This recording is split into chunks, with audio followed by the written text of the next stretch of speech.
Amicus curiae adalah pihak yang merasa berkepentingan terhadap suatu perkara dan memberikan pendapat hukum di pengadilan. Pendapat ini tidak dapat dikategorikan sebagai alat bukti maupun saksi atau ahli, tapi bisa menjadi pertimbangan hakim dalam memutus perkara. Tim Liputan, Kompas TV. Para pihak pemohon dan termohon dalam sidang sengketa Pilpres sudah menyerahkan kesimpulannya dan kini hakim menggelar rapat permusyawaratan secara tertutup. Lalu bagaimana perkembangan terkininya? Kita langsung tanyakan pada jurnalis Kompas TV Niputu Trisnanda dari Gedung Mahkamah Konstitusi. Putu, rapat permusyawaratan hakim hari ini digelar. Nah, tekniknya sebenarnya seperti apa? Apakah kesimpulan yang disampaikan para pihak kemarin dan juga ada beberapa amicus curiae juga jadi bahan pertimbangan dalam rapat hakim hari ini? Ya, selamat siang, Paskalis dan juga saudara. Kalau pertanyaannya apakah kemudian berpengaruh atau tidak dengan adanya dorongan dari sejumlah pihak, baik itu dari unsur BEM misalnya ya, dari mahasiswa, kemudian ada juga dari tokoh-tokoh, ada juga dari pegiat-pegiat terkait dengan urusan ketatanegaraan. Tetapi kalau pertanyaannya apakah berpengaruh atau tidak, tentu saja ini semua dikembalikan kepada majelis hakim. Apakah kemudian memang amicus curiae atau pendapat-pendapat dari sahabat pengadilan ini cukup untuk menjadi pertimbangan majelis hakim, dan keputusannya harus kita tunggu nanti pada tanggal 22 April 2024. Tadi saya sempat berbincang dengan juru bicara Mahkamah Konstitusi, Fajar Laksono, bahwa memang yang disampaikan mulai dari hari ini sampai dengan nanti sekitar tanggal 21 majelis hakim ini melakukan RPH atau rapat permusyawaratan hakim setiap hari dari pukul 8 pagi. Jadi kalau tadi mencoba mengintip begitu ya bagaimana suasana kebatinan dari para hakim, apa yang kemudian dilakukan, karena kalau kita kan tidak bisa memantau secara langsung. Tadi disampaikan oleh Fajar Laksono bahwa memang masing-masing hakim ini sedang menyusun terkait dengan legal opinion, pendapat-pendapat hukumnya, pertimbangan-pertimbangannya di masing-masing ruangan, dan nanti akan kemudian dirapatkan dan juga akan diputuskan apa putusan yang paling adil. Kalau kita berbicara soal Mahkamah Konstitusi, tentu saja ini bukan hanya bicara soal diterima atau tidak diterima gugatannya, tetapi untuk Pilpres kali ini Mahkamah Konstitusi sendiri sebagai sebuah institusi juga mengamini dan meyakini bahwa Pilpres kali ini sengketa yang masuk ke Mahkamah Konstitusi saat ini adalah sesuatu yang baru dan memang menjadi sorotan bagi seluruh masyarakat Indonesia, begitu berbeda dengan yang terjadi pada 2019 ataupun juga pada 5 tahun sebelumnya.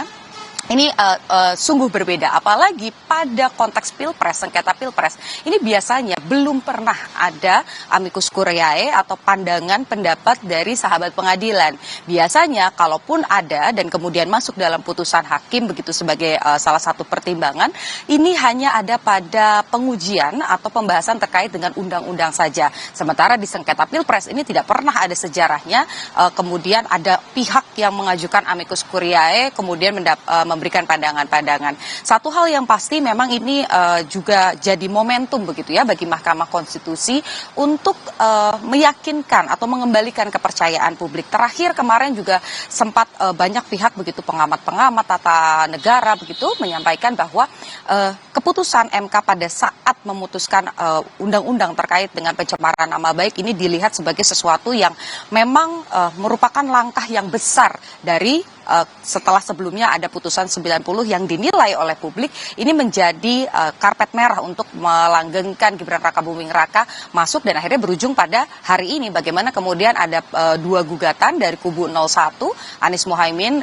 kemudian juga dari kubu 03 yakni Ganjar dan juga Mahfud yang mempermasalahkan soal proses. Jadi bukan hanya terkait dengan kecurangan, terkait dengan angka, terkait dengan wilayah, tetapi juga terkait dengan proses, terkait juga dengan etika. Kalau kita lihat bagaimana saksi-saksi ahli yang sudah dihadirkan ini perangnya tuh perang opini begitu ya, bagaimana kemudian ada narasi-narasi yang disampaikan, bahkan kemarin ada Romo Magnis begitu yang datang dengan membawa background atau latar belakang etika untuk kemudian membahas apa yang seharusnya terjadi dan bagaimana seharusnya pemilu ini diselenggarakan. Tentu ini adalah hal yang baru, hal yang berbeda, dan yang satu dipastikan adalah ada keadilan yang disampaikan, termasuk juga yang kemarin terbaru masuk begitu ya ke Mahkamah Konstitusi adalah amicus curiae dari Megawati Soekarno Putri begitu.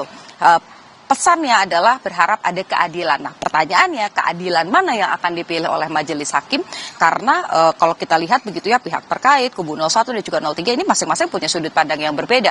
Kubu 01 minta PSU atau pemungutan suara ulang tanpa Gibran Rakabuming Raka. Kubu 03 minta ada diskualifikasi pasangan Prabowo dan juga Gibran Rakabuming Raka. Sementara pihak terkait kubu 02 tentu saja merasa bahwa tidak ada yang salah dengan pemilu dan secara angka dan juga bukti-bukti yang disampaikan ke pengadilan ini sudah cukup membuktikan bahwa memang Prabowo Gibran layak untuk kemudian maju sebagai pemenang begitu ya dalam kontestasi Pilpres 2024. Jadi kalau kita lihat ini memang perlu pilihan yang paling pas begitu ya dari majelis hakim. Kita nantikan selama RPH berlangsung sampai dengan tanggal 21 nanti apa hasilnya, kemudian apakah kemudian amicus curiae ini akan masuk dalam pertimbangan-pertimbangan hakim. Ini juga jadi sesuatu yang menarik. Legal opinion apa yang kemudian akan disampaikan, tentu saja ini juga jadi hal yang menarik. Teranyar semua amicus curiae ini sudah masuk dan juga sudah diberikan kepada majelis hakim yang kemudian nanti akan menyidangkan dan juga akan memberikan keputusan.